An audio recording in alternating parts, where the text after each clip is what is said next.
Welcome today to meet Nathan Oxenfeld and Dr. Ainhoa de Federico. They are intelligent and they are going to be speakers on December 1st on Zoom with the zoominar Preserving Eye Health in a Screen-Filled World. So welcome, Ainhoa.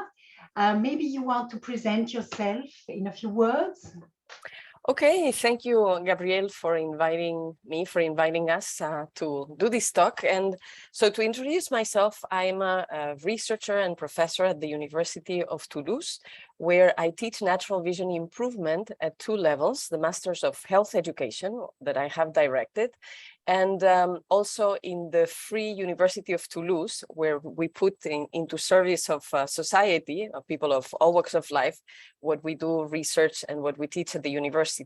So with this, I have seen lots of different publics, from youngsters into retired people.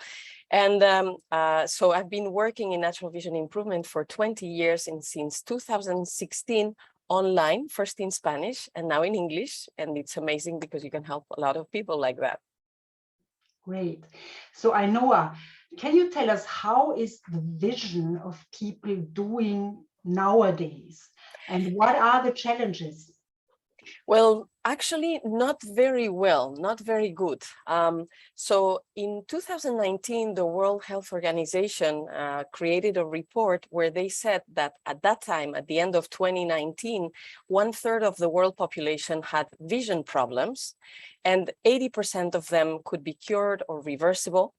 And then we had the pandemic that started in early 2020 with all the successive lockdowns, and people were stressed, staying at home, away from the sun, with artificial environments, screens, light bulbs, and moving less. And it is no wonder that in that time, well, all the surveys and research that has been done has shown that more than half the population has seen their eyesight decrease, and in youngsters, it's 3/4 of the population. We also know that in 20 years, we have lost 10 years of quality of eyesight. Like before, getting presbyopia was quote, quote, normal, statistically frequent at 50, and nowadays it's at 40. So there's something that we're doing with our lifestyle that is wrong, that is making our eyesight get worse and worse. And the good news is that you can learn how to change your lifestyle and your habits so that you can keep a good eyesight for life. Ainhoa, you already helped about 3 million people in over 200 countries because you are teaching in 3 languages. It's Spanish, French, and English, to improve their vision through naturally through free classes. Can you tell us something about that? Yes, well, I started with my own process. Like many of us, I had to improve my own eyesight. And as I discovered how this worked, and I trained to become a vision educator, took classes, did my own research, people were asking me to help them as well. So I first started with the people like my friends, some members of my family. And then as I learned more and more, the different ideas I was getting took shape in a step-by-step method, the ClearSight method, which is my own way of explaining natural vision improvement. We each have our own tweaks to do this. And I was teaching it live in workshops and then at the university. And then when I was during a sabbatical in Mexico, I was teaching it very intensively. And coming back to France, where I teach at the university, I thought that I wanted to keep serving people from the far in Mexico. This was in 2016. So I started teaching online. And to my surprise, people who started attending were not just the people in Mexico that I was helping in person, but it became bigger. It started spreading. And so then I decided to specialize and professionalize my teaching online. And thanks to the magic of the internet and to strategies that you can use with these magnificent tools, since 2019, that's when I started measure what was going on. There's been over 10 million views of my videos in YouTube, over 7 million visits of my different pages, web pages in Spanish, in English. And there's been over 3 million people who have watched my free trainings online. And in these free trainings, I teach what for me are the most important tools and the basics of natural vision improvement. So I'm offering this education for free. And of course, afterwards, there's thousands of students that register for more advanced in-depth courses. Et voila. So I'm teaching mostly through screens. So this is a paradox that we need to solve. Yes, right. So this is a question that Nathan is going to answer as next. Please, Nathan, can you say a few words about your expertise? Yeah, thank you so much for inviting us to share this information. Like Ainhoa just mentioned, it is kind of this new renaissance of natural vision improvement with the help of the internet, but it is that kind of catch-22 that it does require looking at screens to learn it. But yeah, briefly, my name is Nathan Oxenfeld. I'm also a natural vision teacher. I'm based in the US. And I also started purely personally to see if I could work on improving my vision naturally, because I grew up with nearsightedness and astigmatism, daily dependence on glasses and contacts. So kind of a similar story to Ainhoa in that once I was seeing success and getting clear vision without the help of glasses, I felt very inclined to share it with other people and become certified to teach it. And so I'm a Bates method teacher, yoga teacher, and I just love this work so much because it's not only very important, but it's very gratifying as well. And I too really enjoy just sharing things for free. I've got a lot of free YouTube videos and podcast episodes and just ways to inform people about these possibilities, that we're not just stuck in glasses or behind screens and have to suffer with our eyes for life. There are simple ways to kind of get out of that and feel better.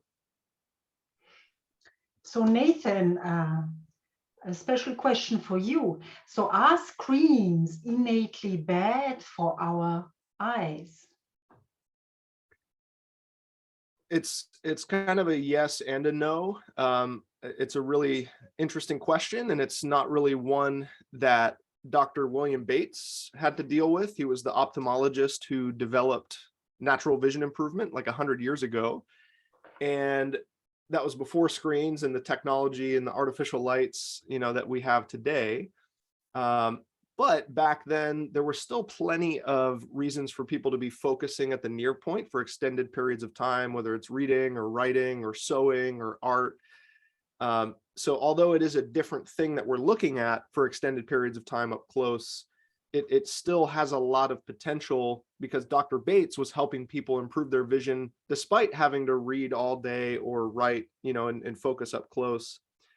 The screens are a little bit of a different ball game, since they are a source of light, and a lot of people complain about negative side effects and symptoms: dry eyes, eye strain, headaches, blurry vision, brain fog, all kinds of things that make it difficult to exist in this screen-filled world.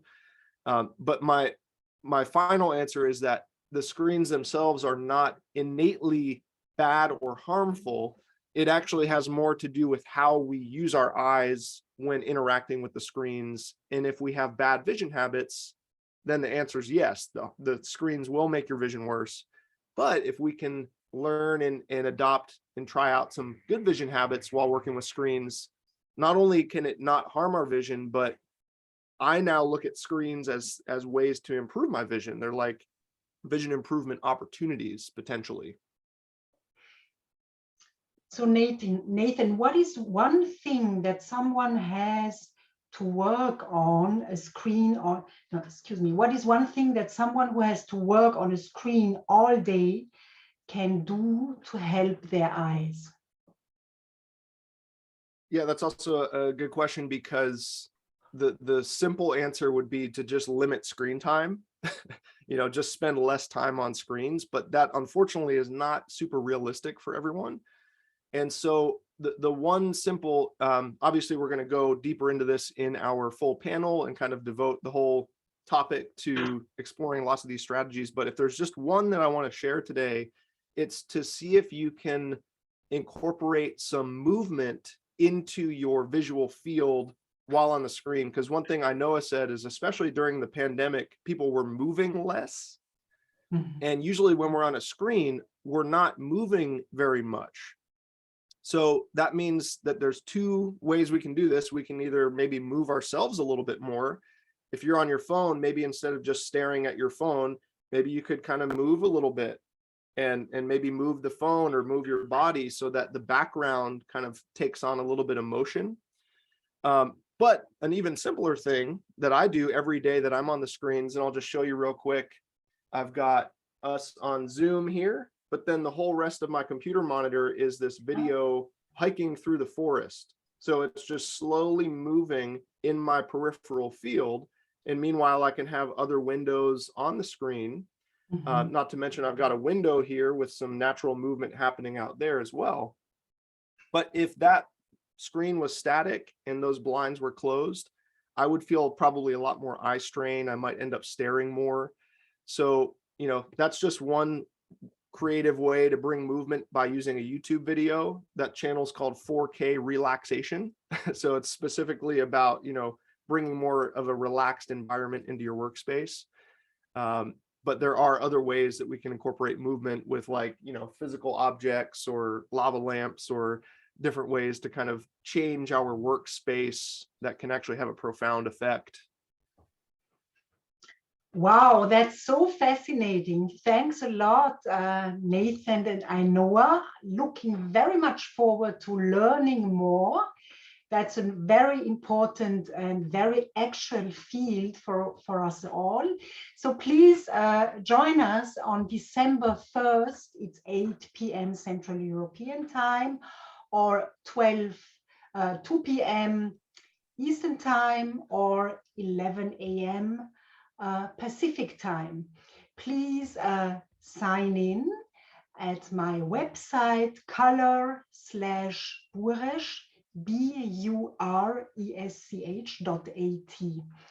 Looking forward to having you with us, and thanks a lot again, Ainhoa and Nathan, for being with us, and see you then.